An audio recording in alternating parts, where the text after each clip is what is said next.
Hi and welcome to the Dee-Brief Show. We're going to be live on air in about 2 minutes.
Hi, welcome to the Dee-Brief Show. We're going to be live in about a minute, but feel free to put into the comments where you're calling from and who you are. Say hello. That'd be lovely to hear from you. We're going to be live in just under a minute.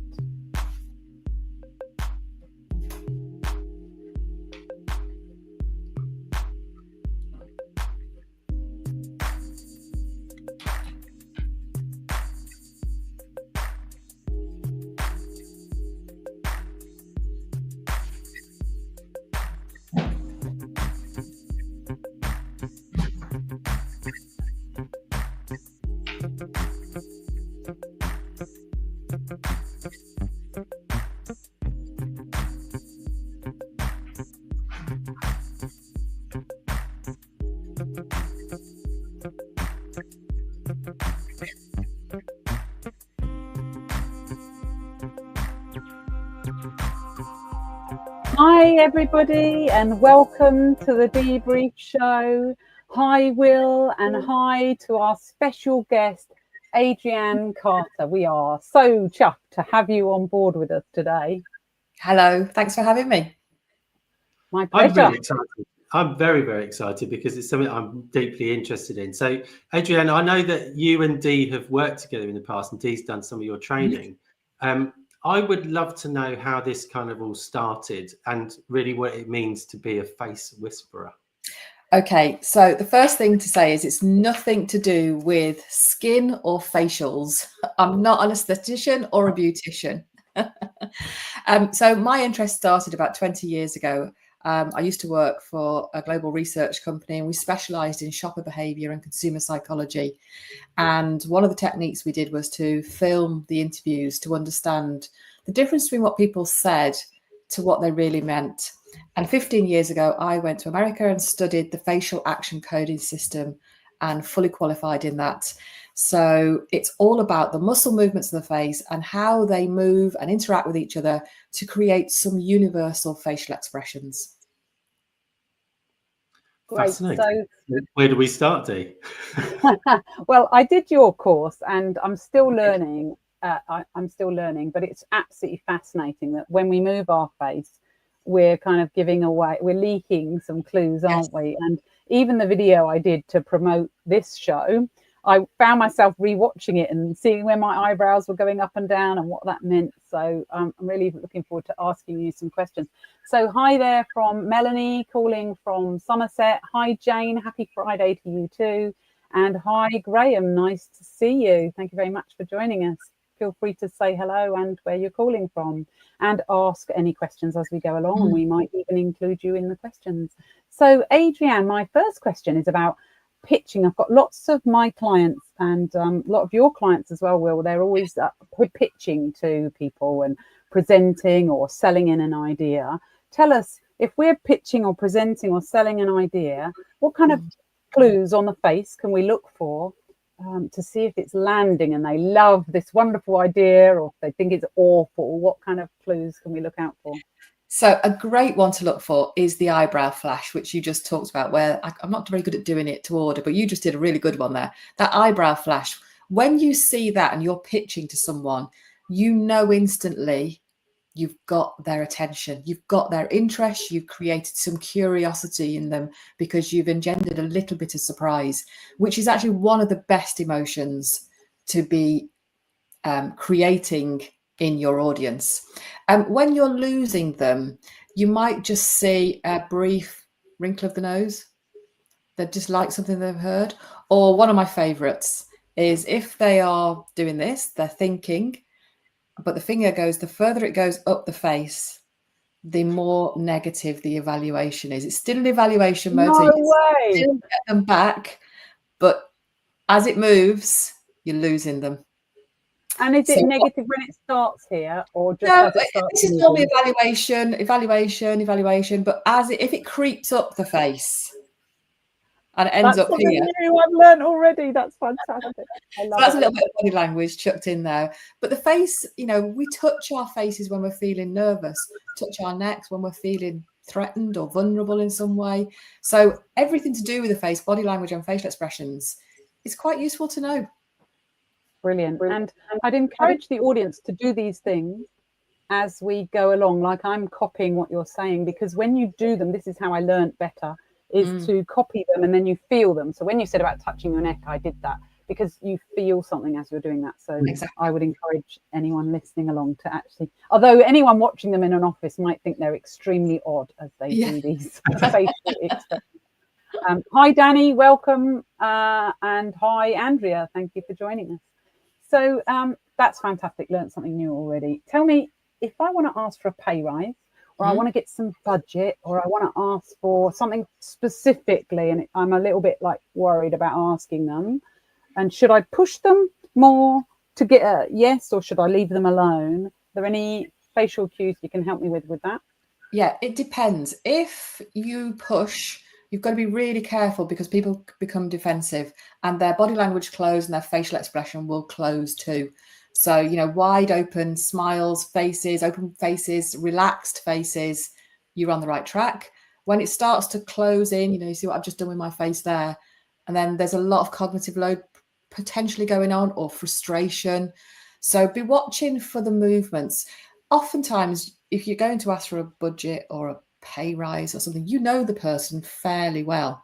So what you're really looking for is when they deviate from their normal behavior to something else. So if you see a flash of an expression, you can't always do it there and then to recreate that. But if you can, oh, okay, they look like they're processing, they look like they're thinking, don't always assume people are angry.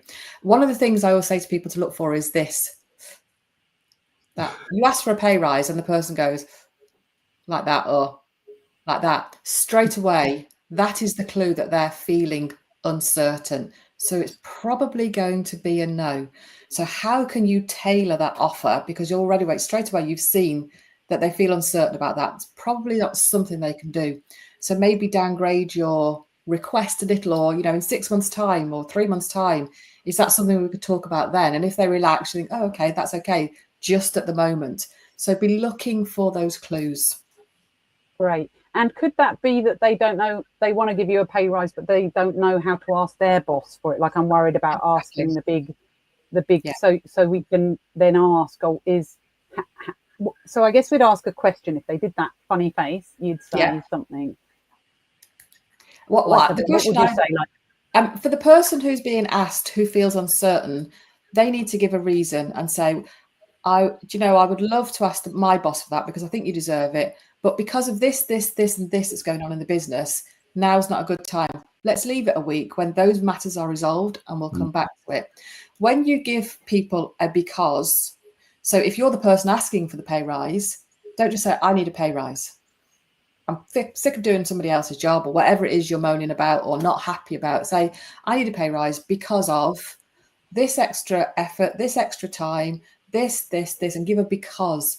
Because when, as humans, we get a because, it becomes much easier to engage in the discussion rather than defenses going up because you've asked in a way that didn't quite fit with, how they wanted to be approached. Fantastic. And so there's a couple of, there's lots of skill sets you've got, right? But one of your skill sets is the face reading. But then we've already heard is another skill set is you're telling us like what to do about that. I'm not telling us, but you're giving us ideas and suggestions about what we can do about it as well. So it's not just reading a face, is it? There's a bit more to it than that. And that's the important bit to remember, really. Face reading and the knowledge of that is great, but you've got to know what to do with it. And generally what to do with it is to ask a really good question. So don't assume you then know how somebody feels. The clues are, you should be, I've seen something happen, I think they feel uncertain. Okay, so I'm going to ask a question about why they might feel uncertain. And this is where the mind reading bit comes on, because people always say to me, oh, you just read my mind. I didn't. I read your face. I know what emotion you might be feeling. So I ask a question around that emotion. Like, is there anything you feel uncertain about that? And I always ask it kindly and gently.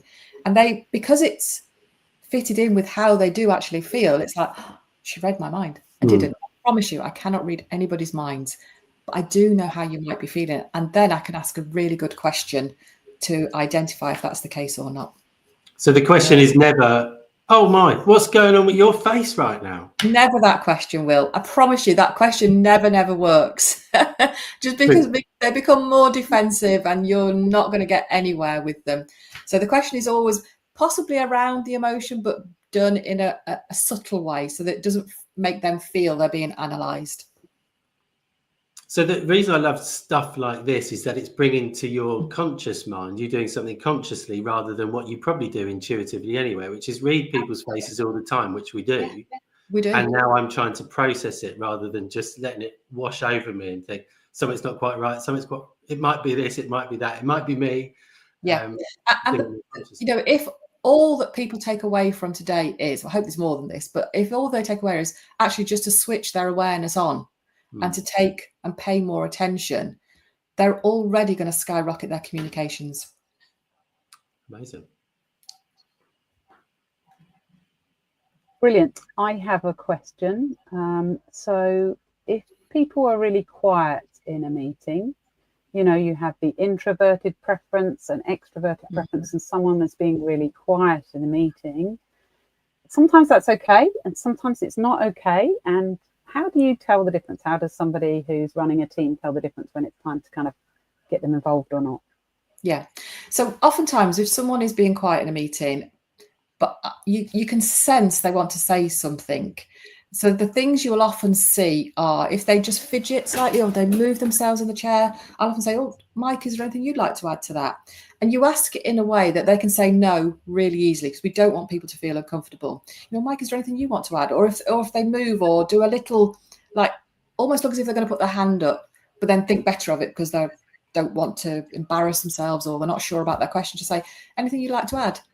And that way, you don't make them feel uncomfortable, but you give them the space that they perhaps were a bit scared of. Oftentimes they'll go, oh, actually, I was going to ask so-and-so, but I feel a bit daft asking. That's fine. Come on, ask your question. That's a great question. There are no silly questions. And it's really about just noticing those small movements, fidgeting, oftentimes this. You know, someone does this, puts their finger over the lips. There's often something that they want to say. If someone joins us now, we're all three sat here like this. We're very odd. But there's often, if I see that happen and it's not how they've been sitting normally and it's a change and they suddenly go like this, Sarah, anything you'd like to add to that? And that just, it's a nice opening and they can say, no, it's fine, it's all good, thank you. But you've given them the space because potentially there might be something really useful or interesting that they've got to add.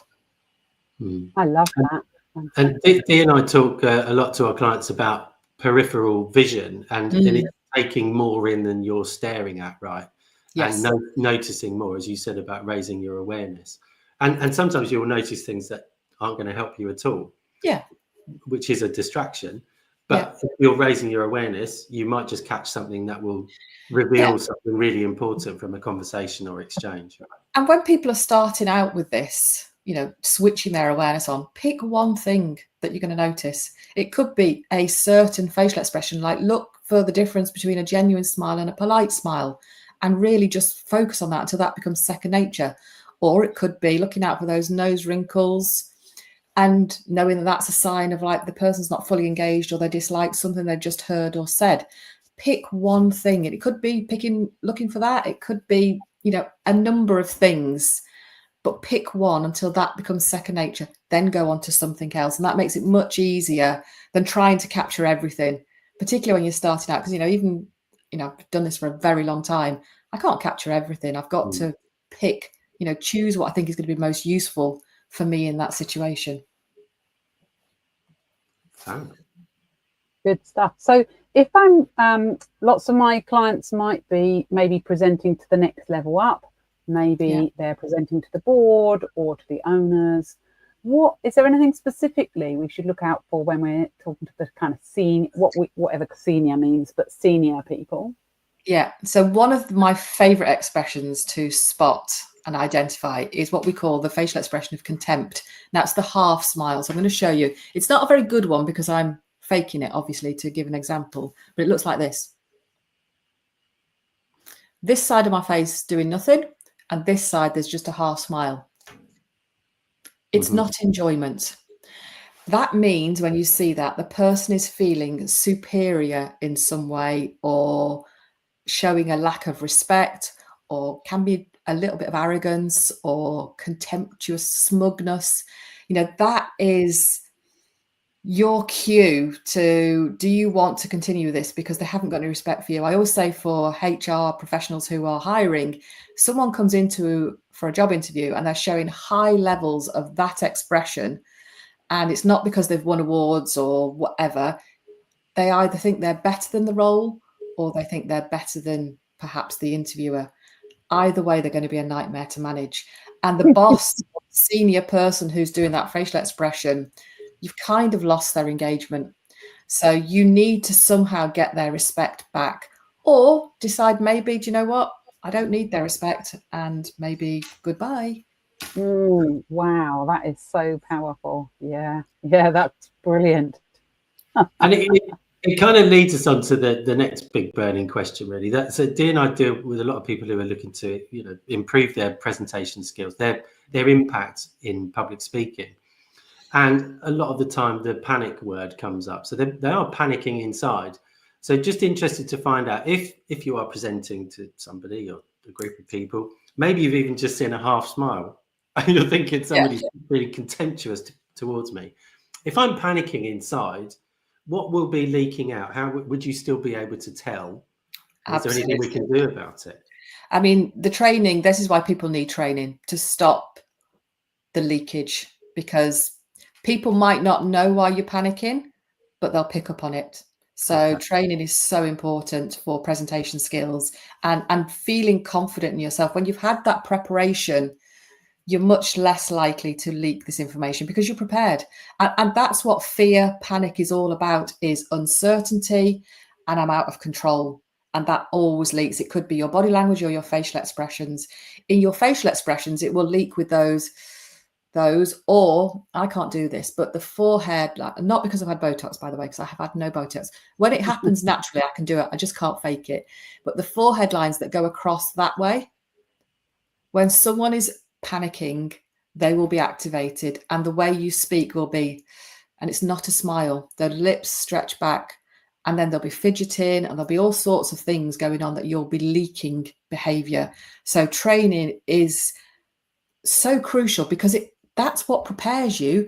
That's what then gives you the control to stop panicking. So I think we're onto the right track here, Dee, that we think intrinsically you can teach people parlor tricks to kind of look confident, maybe stand in this way, do a superwoman pose or whatever. Yeah. But there will still be leakage if that's not genuinely how you're feeling. Okay. Yeah. Good question. And I think, the idea of, we talk about the public speaking monkeys, making sure they're on your side, saying this is going well, you've got it all, rather than telling you you're rubbish. That will all come across on your face. And just because the senior people can't label it, so they are not very accurate in saying, they don't say, oh, your eyebrows are going up or your teeth are showing too much. They don't say that. They just say something like, you're not coming across in a credible way, or your executive presence. This is a generic term, isn't it? Your executive presence isn't what we want. So they might not be able to label it, but they see it, even though they don't know exactly what it is. But we all skills, do. We all see it. We all know it. We don't know what it's about oftentimes, but that, as you say, that executive presence or the way they're coming across is not confident. Yeah, so we can pick on that. Brilliant. Lovely. And so we've had a few people saying they love that tip about the finger moving up at the side and saying, thank you for so much, Adrianne. This is really powerful stuff. Thank you for the comment there. Keep do ask any questions in there if you'd like to, or keep telling us how you're feeling and how you're experiencing these facial movements. So, yeah, tell us a little bit about neurodivergent. How does that impact things? It's a question I get all the time from people who are neurodivergent and from people who want to understand them more. The truth is, we should be responding to everybody as an individual, because we all have a unique frame of reference, a unique way of experiencing the world, and a unique way of expressing ourselves in the world. You know, so the best way is just to interact with everybody as an individual. If we start giving people labels, then we expect them all to behave the same, and we don't. You know, I have family members who are autistic. They don't act the same way as other people that I know who are autistic. So if we all try and lump them all together, oh, they're all neurodivergent, so we all now behave this way and they all behave this way, we're going to come a cropper. We have to treat absolutely everybody as an individual and respond to them. Now, neurodivergency, some express themselves very well and can feel emotion and can show emotions. Some don't do as well, but they can have training. So that's so important that when we are, you know, if someone does struggle with eye contact because of their neurodivergence, this is where the assumptions should never come in. Oh, they're not trustworthy or they don't like me. No, find out why that is. You know, you seem to be uncomfortable today is what a question I would often ask. You seem to be uncomfortable. How are you doing? Asking these questions helps them say, and someone can then say, actually, I really struggle with eye contact, or, you know, I feel uncomfortable in a close situation. And they can reveal as much or as little as they want to, but you've given them an opening and a space. And I think that's so important for whoever we are and whatever we're going through, you know, neurodivergent or not, we all have stuff going on at times in our lives. And we often just need an empathetic ear or just some kindness to just back off and leave them be, whatever they need in that situation. So for me, it's all about individuals and respond and react to the individual, not their possible meaning around their behavior. So yeah, like we say in so many different environments, it's really about gaining understanding, isn't it? Through whatever means. And if adding this extra layer of awareness about facial expressions just turns that dial up a little bit more in terms of how you build rapport and gain understanding from each other, communicate well and effectively. It's only for the good. Absolutely. So obviously reading facial expressions, reading tone, reading body language, it's all there in the mix. And one thing that I'm fascinated about and also a little bit terrified by is AI, actually. That in fact, only this morning, because I'm really deeply entrenched in this, and my algorithm has got me down to a T. It knows what I'm interested in. AI, call it deep fakes or just tools that we use now more on a daily basis. Creating videos, maybe from our audio, so we speak and then it creates a video that might look slightly different to us. How are we close to AI being able to read human expressions as well as we can, which, like I said, we do intuitively, or is there still room for experts like you, Adrianne? Well, I am obviously going to say there's still room for experts like me. I am working on a lot of AI projects actually with some of my clients, and actually I'm involved in training the AI to identify emotions and facial expressions better. So they're not there yet. I mean, who's to say? Who knows what's around the corner? They're not there yet. I put a post on LinkedIn a few weeks ago. I think you probably saw it, Dee. And it was an AI generated image of a woman, a middle-aged woman, and I specified I wanted a genuinely happy face with all the muscle movements that are spot on. And AI generated me that picture, and it was bang on muscle movements for a genuine middle-aged woman smiling happily. The muscle movements were all good. However, and the question I asked in the post, and I got a lot of responses back, was, I don't feel like smiling back at her. Now, I just wondered if it was me because I'm too close to the whole subject, you know, and I know I created it. So interesting to get other people's opinion, but other people felt the same. Yes, it was a genuine smile, but if it doesn't then prompt me to smile back, it's kind of a waste. There's no real humanness there. And there's definitely an argument that we do still need the humanness of a real person. And I saw an AI video yesterday of an owner of a business speaking about his business. He's French, and he had the AI, looked exactly like him. It was a great avatar of him, but it was with an American accent. And it was all very good, but there was just something about it that wasn't quite right. And there's a phrase for this, which is called uncanny valley. I don't know if you've heard of it or not, where they go and have a look at it. It's super interesting, where these deep fakes are created. And Tom Cruise is one of the first ones. I don't know if anyone saw that, but Tom Cruise deep fake. I mean, it's amazing. It's amazing. But when you put your brain into gear and think, is this really a person? You know. And there's a great book by Malcolm Gladwell called Blink that talks about this. We know as humans when something, if we trust our intuition, we know when something is fake and when something's not. I mean, who knows where it will get to, but I think that spark of life and that energy that is the human, I'm not sure how AI is ever going to be able to replicate that. It can definitely replicate everything else, but that spark of life, we're not there yet. So we're still managing to, we still need this very, very human ability, which is to detect authenticity, right? Absolutely. So that's quite comforting that we shouldn't be tricked so easily. Yeah. Anyway. And do you know what? That we are going to be tricked. You know, I've seen videos and I'm thinking, would I have known if that was a fake or not? And it's hard to know because you do know oftentimes that it's not the real person. And it is going to get harder. There's no question. But that's where our intuition and our humanness needs to kick in even more, because I think people will feel cheated and distrust will become an even stronger emotion. And that's not something we want for collaboration, relationships, building. You know, we have to keep these elements of trust. So the more we can do that and be human, the better. Brilliant. We've got time for one very quick question here. We've got Melanie asking, when people are learning something new, how does that show up on the face? If you could just give us a quick insight into that, please. You're doing it right now, Dee. That open expression, genuine smile rather than a polite smile, and the eyebrow flash, because they've learned something new. The curiosity is activated. And there you go, Will, that was a really good one too. That is what you're looking for when someone's learning something new and they're interested. That is absolutely it.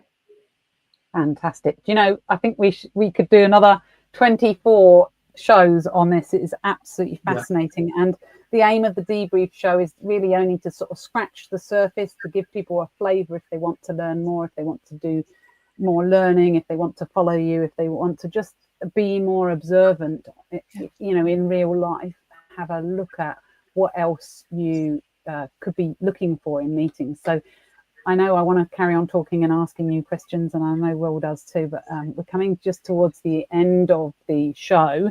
So just for our viewers, where could they learn more from you? Where do they go? I know you're on LinkedIn a lot. Where can they find you? LinkedIn, my website, which is adriannecarter.com.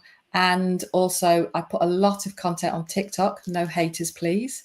I've got a lot of followers on there. And I just give, little tips, little things to look out for. They're really short. Very rarely are they longer than a minute.